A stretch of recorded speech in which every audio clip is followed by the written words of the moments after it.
She was on top of him, on the living room couch where I once told her the story of her first lost tooth.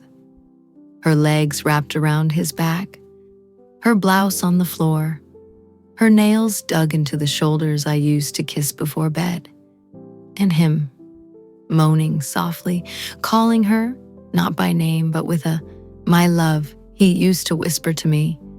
I walked in without making a sound, the key still in my hand, the grocery bags falling to the floor. She turned her head, hair stuck with sweat, eyes wide open, not with guilt, but with fear. I stood there, frozen, watching my daughter, move her hips over the man I had called my husband for 12 years. I didn't scream. I didn't cry. I just breathed deeply, because in that moment, I died inside, and she knew. She started calling him stepdad too late. She was already a teenager, already a woman. But the way she said it had a softness, almost intimate. At first, I thought it was sweet. She never had a present father. And he made an effort, took her to the movies, bought her books, listened to her music like it was poetry. "It's nice to see you two getting along," I'd say. He'd smile. She'd look away. One night I got home early from work. She came out of the bedroom wearing his old, thick cotton t-shirt, said she was cold.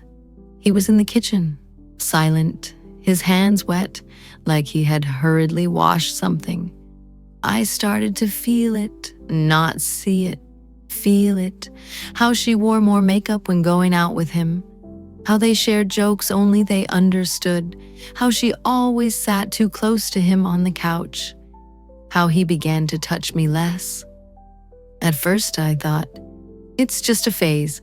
She needs affection. He's just being a good stepfather. But then came the whispers, the laughter that stopped when I entered the room, the way she looked at me, as if saying, "You still don't get it, do you?" And him, increasingly silent, more and more absent in his own home. In that silence, something began to grow, a crack in the mirror, in the bed, in me. Relationship, decline. His body no longer reached for mine. His skin no longer responded to my touch, and his eyes, those eyes that once undressed me with desire, now looked through me like I was a wall. But with her, he was present. I started watching the little things. She smiled at him from the corner of her mouth, that sly, mischievous smile. Sat with her legs open when he was near, asked for help changing a light bulb, adjusting the TV, opening a jar of olives, things she never asked me. One day, he came back from the market with a box of chocolates, handed it to me like it meant nothing. But I noticed. The box was already open. 2 were missing. And she went upstairs minutes later, with a bit of chocolate on the corner of her mouth. I started writing things down. Not out of paranoia, out of necessity. It was my way of not going insane. Schedules, conversations, touches. One day, I left work early, came home quietly, heard muffled laughter from the living room, opened the door slowly. She was lying on his lap, bare feet on his thigh, head tilted back, eyes closed. He was stroking her hair. She was 19, he 42. I stood there, no sound, no breath. He saw me, froze, tried to get up. She didn't. She kept her eyes closed for a few more seconds, as if to say, "Now you saw. Now it's your problem."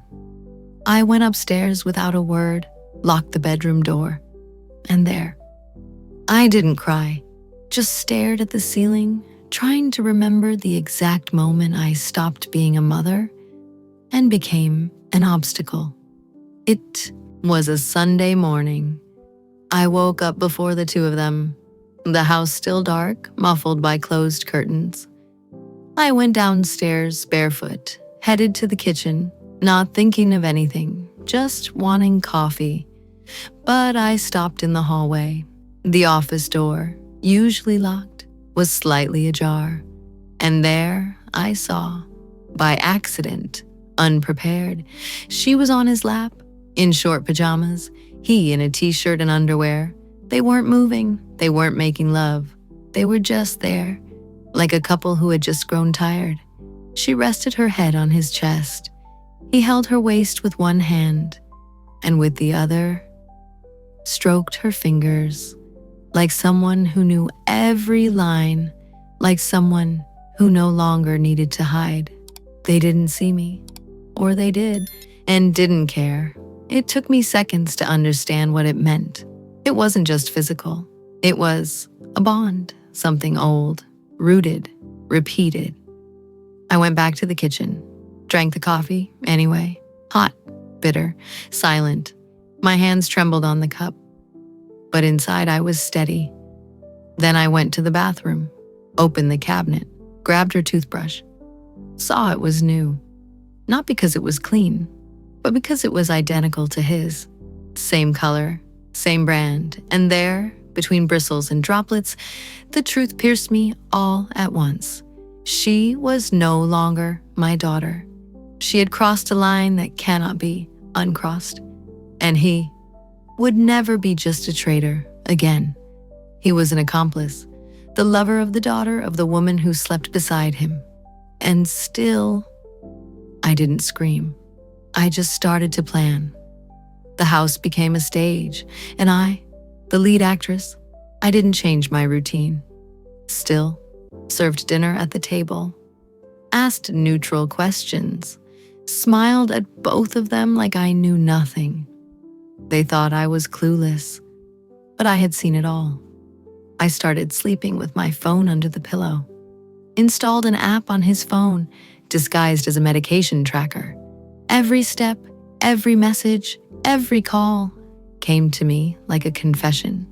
She was less careful, left notes in her college notebook, loose papers in her bag, a different perfume mixed with his on the guest bed sheets. I didn't want to expose them. I wanted to observe to the last drop and precisely plan the moment the truth would no longer be a secret, but a sentence. I started with the safe key. He thought only he knew the combination, but I had created it. There were the apartment documents in my name, the car title in my name. The company shares, he said, were ours, only mine. I set everything aside, scanned, organized into a silent dossier, stored on a flash drive and backed up in the cloud. Then I went to her school, spoke to the coordinator as a mother, said she was going through a rough time, requested a transfer to another course, another city, all legal, all authorized by me as her guardian. Then I called her biological father. He hadn't spoken to her in years, but when I gently let parts of the story slip, he offered help.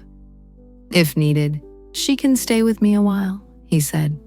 Maybe she will, I replied. On Saturday, I suggested a family dinner. Candles, wine, roast chicken, just how he liked. She came down in a short dress, eyes painted, sweet perfume.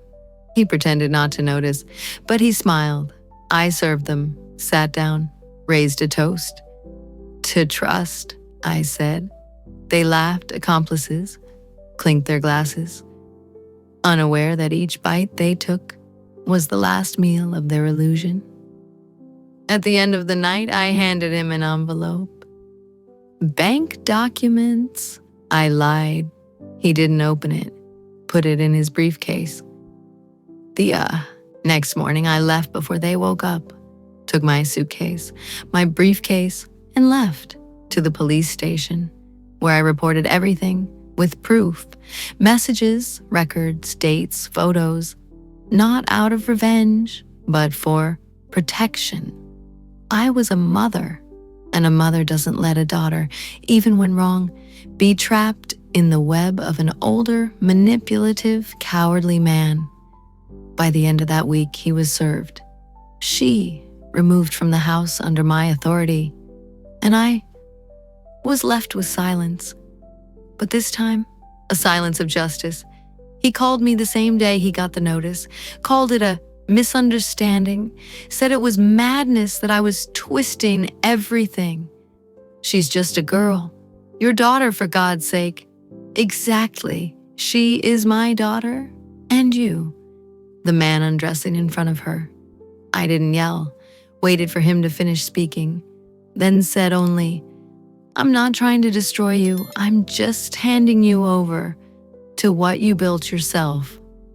He tried to find me, knocked on my sister's door where I was staying, said he needed to talk.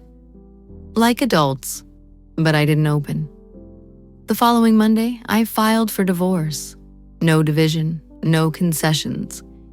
In the envelope, financial records proving that everything, absolutely everything, was in my name.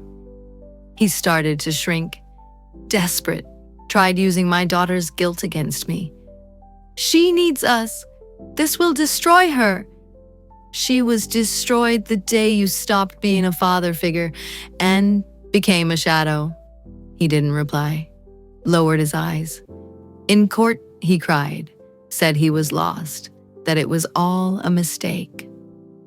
The judge didn't need to hear much. The evidence was overwhelming. The pattern was clear. The abuse of power, undeniable. She didn't speak, sat beside me, head down, with the eyes of a girl who had finally understood what she had done and with whom. In the end, I got full custody. He stayed away. She went to live with her biological father far from the city. And I was alone, but at peace. For the first time in years, without the bitter taste of doubt in my mouth, without that heavy silence between the walls of the house, just me and my truth. It's been 5 months since the house was empty. No footsteps on the stairs, no voices in the hallway. At first, the silence was cruel. It screamed everything I had lost.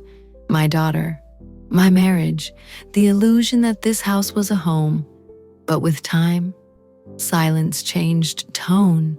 It became a choice. I started painting, redid her room, not to forget, but to transform. Planted lavender in the garden, changed the living room furniture, sold the couch where everything ended.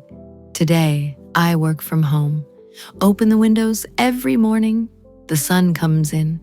Sometimes she calls me. On the other end, her voice is timid. Apologizes again, says she's in therapy, studies psychology. I listen, but I don't hold on. I'm no longer the woman who needed applause, nor the mother who thought love meant protecting at all costs. Today, I love with boundaries, with mirrors, with firmness. The other day, a neighbor asked how I managed to get through it all.